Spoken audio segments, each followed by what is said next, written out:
Türkmenistan'ın ýürüýte gullukları öz raýatlaryna garşy basys etmekde Roden Schwarz aty Nemes kompaniýasynyň enjamlaryndan peýdalanýan bolmagy mümkin. Azatlyk radiosynyň türkmen hökümetindäki we Roden Schwarz kompaniýasyndaky çeşmeleriniň maglumatyna görä, bu Nemes kompaniýasy Türkmenistanyň Gorunmak ministrligini we Aratnaşyk ministrligini adamlary izerlemek maksady bilen ýa-da oňoýsuz saýtlary petiklemekde, ýa-da bolmasa petiklenen saýtlary girýän internet ulanıcıları anaklamakta ulanıp boljak enjamlar bilen üpçün edýär. Galy berse-de azatlyň çeşmeleriniň sözlerine görä, Roden Schwarz'ın abzallary telefonlary dinlemekde hemde mobil aratnaşyk arkaly uğradylýan hatlary petiklemekde ulanylýar. Roden Schwarz'ın Münchendaky baş binasy öz enjamlarynyň Türkmenistanyň raýatlaryny izerlemek maksady bilen ulanylýan bolmagynyň ahmaldygy baradaky maglumatlary ne tasdiklady, ne de inkar etdi. Ýöne şol bir wagtyň özünde kompaniýanyň merkezi boýunça wekili Viktoria Gerasimowa Azatlyk radiosy bilen gurrundeşlikde kompaniýanyň köpden bäri Türkmenistana hiç kili enjam satmaýandygyny aýdyp öňe sürilýän maglumatlary düýbünden reddetdi. Azatlyk radiosynyň Türkmenistanyň döwlet edaralarynyň birindäki çeşmesiniň sözlerine görä, Roden Schwarz Milli Howpsuzlyk ministrligi bilen günüden-güne işlemeýände bolsa, onuň türkmen hökümetini üpçün eden enjamlary we ekspert maglumatlary bilen ýürüýte gulluklar oňoýsuz internet çeşmelerini anaklaýar, olary petikleýär, internet ulanıcılaryny we mobil aratnaşygy izerleýär. Azatlyň çeşmesi Roden Schwarz'ın hudurlayan ekspert maglumatlarynyň hemde üpçün edýän enjamlarynyň Türkmenistanda raýatlary izerlemekde ulanylýandygyndan kompaniýanyň özüniň habarynyň ýok bolmak ahmaldygy baradaky ähtimallykları aradan aýyrmaýar. Adamlary izerlemek işlerini aratnaşyk podugynda iş alyp barýan iki ýerli husus kompaniýa durmuş geçirýär. Çeşme bu hususy kompaniýalaryň atlaryny, selede olaryň biriniň eýesiniň adyny agdady. Çeşmämiziň sözlerine görä, firmanyň eýesi Türkmenistanyň döwlet howpsuzlyk gulluklarynyň öňkü işgäri. Azatlyk radiosy olaryň Türkmenistanyň ýürüýte gulluklary bilen iltisigini ikinji çeşme tasdikladyp bilmeýän soň bu kompaniýalaryň atlaryny hemde agdalan adamyň adyny agdamakdan saklanýar. Ýöne bu iki kompaniýanyň ikisiniň de ýurduň maglumat tehnologiýalary pudugynda iş alyp barýandygy ma'lum. Çeşmäniň maglumatlaryna görä, eýesi ýürüýte gulluklaryň odolky işgäri bolan firmany günüden-güne Türkmenistanyň Milli Howpsuzlyk ministrligi dolandyrýar.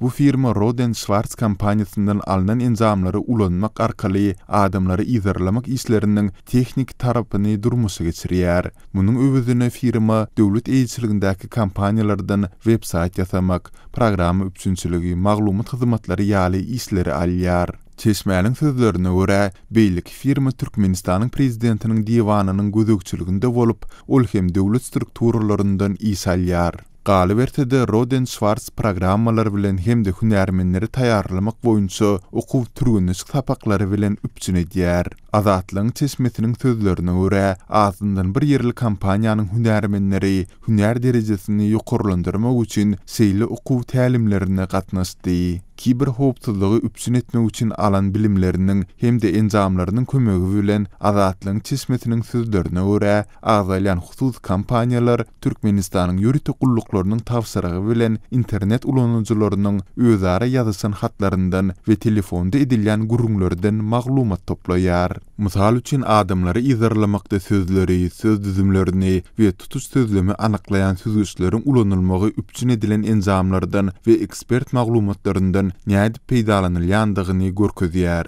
Öňünden gözegçilik sanawyna girdilen söz süzgüçde anaklanan badyna maglumaty iýerýän websayt destini petiklenýär. Şeýle-de çeşmäniň sözlerine görä, internetde we mobil aratnaşykda ýazylýan hatlary, ýagny adamlaryň messengerlerde alýan hatlaryny we SMS-lerini izerlemek üçin hem şeýle süzgüçler ulanylýar. Ol şeýle ýagdaýda iş ýüzünde tutuş internetiň gözegçilikde saklanýandygyny aýdýar. Ýatla Türkmenistanda garaşsyz habar serýisleriniň sol sanda Azatlyk radiosynyň websaytlary petiklidir. Facebook, YouTube, Twitter we Kontakt ýaly sosial torlar, şeýle-de WhatsApp, Telegram, Viber we Signal ýaly messengerler petikli. Petiklenen saytlara we messengerlara girmek üçin Türkmenistanlılar VPN'lerden we proxy serverlerden peýdalanýar. Azatlygyň çeşmesiniň sözlerine görä, Türkmenistanyň ýürüýte gullukları indi VPN ulanýan raýatlary anyklamaga öwrendi. 2018-nji ýylda Azatlyk Radiosy howpsuzlyk gulluklarynyň VPN ulanýan raýatlary soragy çagyryp, olary munyň netijeleri boýunça haýwat atandygy barada habar berdi. Şeýle-de ýerli häkimetleriň hökümet üçin oňoýsuz saatlara girmek netijeleri barada ilat arasynda düşündüriş işlerini geçen halatlary hem boldy. Türkmenistanda VPN hyzmatlaryndan peýdalanýan ulanujylaryň internetiniň kesilýändigi barada azatlygy iziderli maglumatlar gelip gowuşýar. Azatlyk Radiosy Roden Schwarz'ın üpsün edýän enzamlarynyň Türkmenistanda ýurt raýatlaryny izerlemek maksady bilen ulanylýan bolmak ähtimallygy barada kampaniýanyň Münchendaky bas binasyna kommentari sorap ýüz tutdy. Biz yüzlenmämizde hususan da Roden Schwarz'ın üpsün eden enzamlarynyň Türkmenistanda raýatlary basyş etmekde ulanylýan bolmak ähtimallygy baradaky maglumatlary kampaniýa tasdiklap ýa inkar edip bilermi diýip soradyk. Şeýle-de Roden Schwarz'ın üpsün eden haýsyr bir enzamynyň saatlary pitiklemek ýa-da internet ulanujylaryny izerlemek maksady bilen ulanylýan bolmagy mümkinmi? Kampaniýanyň halk bilen gatnaşyklary boýunça wekili Simon Kneifel ýazmaça beren jogabynda Roden Schwarz özüniň mümkin bolan biznes gatnaşyklary baradaky maglumatlary prinsipde aýan etmeýär diýdi. Şeýle-de ol Roden Schwarz'ın ekspert bilen baglylykda bar bolan ähli düzgün tertibi berjaý edýändigini belledi. Azatlyk Radiosynyň Germaniýanyň ykdysadiýet we eksporty gözükçülük boýunça federal idarasyndan nähildir bir maglumat almak finansygy netijesi boldy. Sol bir wagtyň özünde Roden Schwarz'ın Türkmenistandaky biznesi bilen gönüden-göne gatnaşygy bolan bir wekili Azatlyk Radiosynyň habarçysy bilen özara gurulmuşlukdy. Nemis kampaniýasynyň Türkmenistanyň Goranmak ministrligini hem-de ara gatnaşyk ministrligini ýürüýte enzamlary bilen sol sanda kiber howpsuzlyk bilen bagly abzarlary bilen üpsün edýändigi barada tesmäniň maglumatlaryny tasdiklady. Azatlyk Radiosy Roden Schwarz'ın Merkezi Aziýa boýunça wekili Viktoria Gerasimova bilen hem habarlaşmagy başardy. Onun öz sözlerine göre ol Roden Schwarz'ın Türkmenistan'dan daşgary Kazakstan'daky, Kırgızstan'daky, Tajikistan'daky, Özbekistan'daky, şeýle-de Azerbaýjan'daky we Ermenistan'daky işlerine gözükçülük edýär. Onun bilen 2018-nji ýylyň 14-nji dekabrynda hem-de 2019-njy ýylyň 15-nji ýanwarynda geçirilen iki telefon söhbetdeşliginde Hanym Gerasimova mobil aragatnaşygy we internet ulanujylaryny izerlemekde ulanylýan enzamlary bilen Roden Schwarz'ın Türkmenistany üpsün edýändigi baradaky maglumatlary düýbünden reddetdi.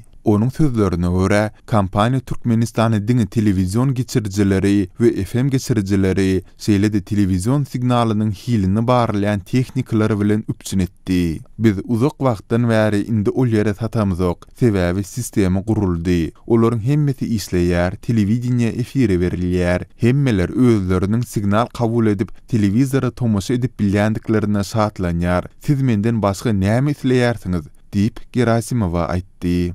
Ýöne Roden Schwarz'ın beýleki bir wekili Azatlyk Radiosy bilen özara gurulmuşlukda kampaniýanyň Türkmenistana, hususan da ýurdun goranmak hem-de ara gatnaşyk ministrliklerine hem abzal uradýandygyny nyktady. Şeýle-de onuň sözlerine görä Aşgabatda bu kampaniýanyň idarasy bar. Ol Atatürk köçesiniň 82-nji jaýynda ýerleşýän bir karar täzirçilik merkezinde ýerleşýär. Bu maglumat kampaniýanyň resmi saýtynda da bar. Türkmenistanyň Goranmak ministrliginiň näme üçin telewizyon geçiriji satyn alandygy baradaky soragy kampaniýanyň wekili Viktoria Gerasimova jogap bermekden ýüze wurdy. Näme üçin siz Goranmak ministrligine daňalyp galdyňyz? diýip ol soragy bilen jogap berdi. Biziň geçen ýylyň 14-nji dekabr güni geçiren gurulmuşlygymyzda Türkmenistanyň Goranmak ministrligi bilen kampaniýanyň partnerçilik gatnaşyklary barada beren soragymyza Gerasimova özüniň bu barada çykyş etmäge ihtiýarynyň ýokdugyny aýdyp jogap beripdi. Azatlyk bilen 15-nji ýanwarda geçirilen söhbetdeşlikde ol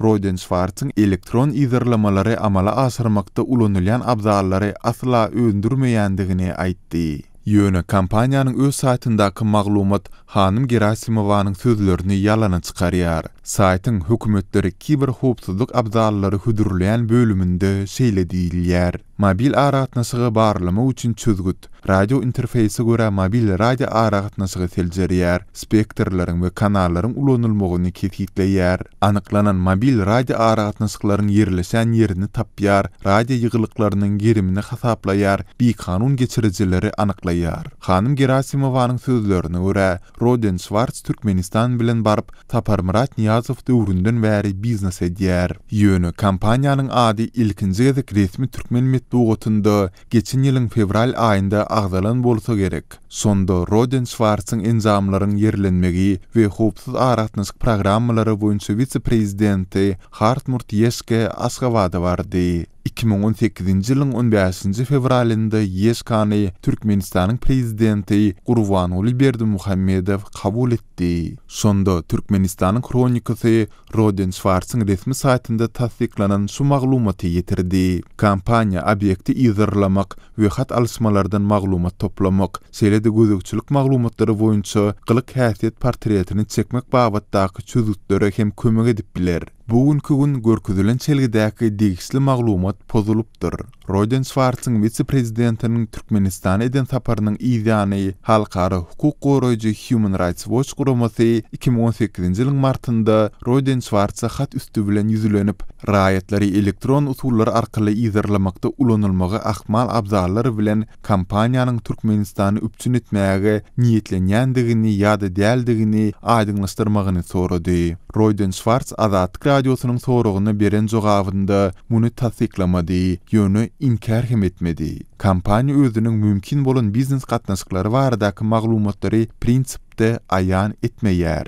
2018-nji ýylyň 25-nji iýunynda Human Rights Watch ýagdaýdan habarly çeşmesine talgalanyp, Türkmenistanyň öýjükli we hemra aratnasygyny ýazarlamagy we pitiklemäge, şeýle-de interneti çäklendirmäge degisli tehnologiýalar bilen gyzyklanandygyny habar berdi. Hukuk goraýjy gurama nemis firmasyna ýüzülenen açyk hatynda onuň Türkmenistan bilen aradaky şertleşiklerini aýan etmegini talap etdi. Ýöne muňa jogap bolmady. Bu Türkmenistanyň adamlary ýazarlamak maksady bilen teknik satyn alýandygy baradaky ilkinji maglumat däl. 2015-nji ýylda guramaçylykly jenaýet we korrupsiýa maglumatlary proýekti medeniýetde peýda bolan elektron hatlara salgylanyp, elektron aňtaw tilsimlerini isläp düzýän Hacking Team adly Italyan kompaniýasynyň öz programmalaryny ähli aýratynlyklary bilen türkmen ýuridik gullyklarynyň wekillerine hödürlenilmegine ruhsat berendigini habar berdi. RCS MEA GLT adly düýbi Dubaýda ýerleşen internet firmasynyň sowda menejeri Vitas Silesius 2010-njy ýylyň sentýabrynda Hacking Team toporundan Mario Bettini bilen alsan hatynda şeýle ýazýar. Salam, siz bilen Hacking toporunyň enzamlaryny satmak meselesi barada maslahatlaşmak gowy boldy. Ozal gürleşişimiz ýaly maňa ahyrky alyjy we edil häzirki pursatda nämeleriň gerekdigi barada maglumat bermäge ruhsat ediň. Ahyrky alyjy Türkmenistanyň Milli Howpsuzlyk Ministrligi 41-42-144-nji harby birikme. Muňa iýeren jogap hatynda Mario Bettini araça şeýle jogap ýollaýar. Biz hödürleýän sözütlerimiz bilen Türkmenistandaky müşterini dolu tanıştırmak üçin size ýaşyl çyraýak ýarys. Eger gyzyklanma bildirilen ýagdaýynda biz Milanda ýa-da müşterininkide programmalaryň mümkinçilikleriniň demonstrasiýon görkezilişini gurnap bileriz. Türkmenistanyň Howpsuzlyk Ministrligindäki müşteriniň demonstrasiýon görkeziş üçin Milanda bolup bolmandygy mälim däl. Ýöne bu Türkmenistan bilen Hacking Team toporunyň arasynda bolup geçen ýeke-täk gepleşik däl. 2013-nji ýylda NICE, Israilli tilsimat kampaniýasyndan Reyvan Elazar adly biri Hacking Team toporunyň işgärlerinden Massimilian Lupa aňtaw programmalaryň potensial alyjysy bilen habarlaşmak mümkinçilikleri barada şeýle ýazdy. Türkmenistanly müşteri kanuny ýollar arkaly elektron maglumatlary döwmäge we olary ele geçirmäge degisli programmanyň aýratynlyklarynyň ýazylyp iýerilmegini soraýar. Biz 19-njy iýuny çelini ähli materially rus dilinde ýazyp uğratmaly. Şondan soň Elazar ahyrky alyjynyň İçeri işler ministrligi däldi, Milli Howpsuzlyk ministrligidigini aýdyňlaşdyrýar. Ýöne guramaçylykly jinayet we korrupsiýa maglumatlary proýektiniň bellemegine görä bu maglumata garamazdan taraplar sertnama gol çekismeýär. Viktoriya Gerasimova Türkmenistanyň Roden Schwarzdan satyn alan abzallary bilen öz raýatlaryna basyş edýändigi barada habarlaryň peýda bolmagynyň kampaniýanyň awraýyny şek getirmäge finansykdan başga zat däldigine ynanýar. Bu ağırlıkda sugunlar Türkmen häkimetleriniň ýurtda VPN tiltimlerine garşy görüşi isçiňleşdirýändikleri Azatlyk radiosyna ma'lum boldy. Ýürüýte gulluklar başga-da köp sany internet çeşmelerini we hyzmatlary şol sanda Google Play ýetikledi. Bu ýagdaý VPN gözleýän türkmen internet ulanjylarynyň sanyny bir hepdäniň dowamında 577% artdyrdy. Türkmenistanyň internet üçünçiligini döwleti degişli Türkmen Telekom kompaniýasy ýolga goýýar. Bu kompaniýa Türkmenistanyň Aragatlyk ministrliginiň binýadynda ýerleşýär. Türkmenistan internetiň hili boýunça iň pes, bahasy boýunça iň gymmat ýurtlaryň hatarynda galýar. Ýurtda internetiň ortaça tezligi 0,15 megabayt sekunddan hem pesdir. Onuň aýlyk tölegi 350 manada, dollaryň resmi kursundan $100 barabardyr. İnternet hyzmatlary boýunça Amerikan gurumasy bolan Akamai Technologies'ň maglumatlaryna görä, Türkmenistanda ilatyň 20%-ndan hem az bölegini internet el yeterli. Halkara gurumalaryň ýyllyk hasabatynda Türkmenistan söz we medeniýet azatlygyny sistematik görnüşde kemsidýän ýurtlaryň hatarynda öňdäki urunlary eýeleýär.